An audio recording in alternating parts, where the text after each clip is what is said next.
গতকাল ছিল আমাদের এখানে একটা বিয়েবাড়ির নেমন্তন্ন।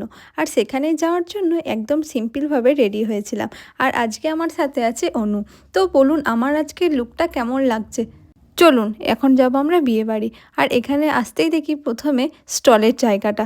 কি পরিমাণে যে ভিড় কি বলবো! কোনো রকমে একটু ঢোকার চেষ্টা করছিলাম, বাট অনেকক্ষণ দাঁড়ানোর পর একটু জায়গা পাই আমি। তো প্রথমেই আমি যাচ্ছি ফুচকার কাছে।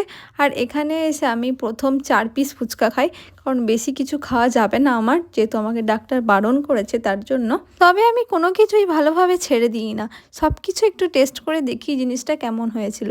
তবে ফুচকাটা বেশ ভালোই হয়েছিল। আর এদিকে দিয়েছিল চিকেন কাবাব। তবে আমার এই কাবাবটা একদম ভালো লাগেনি। তবে এই চিকেন পকোড়াটা ছিল সেই খেতে, কি ভালো টেস্ট। আর তারপরে নিয়ে নিয়েছিলাম কফি। আর এই কফিটা খেতে ছিল দুর্দান্ত, আমার ভীষণ ভালো লেগেছে এই কফিটা খেতে। কারণ আমার তেতো কফি একদম ভালো লাগে না, একটু মিষ্টি না হলে আমার ঠিক পোষায় না।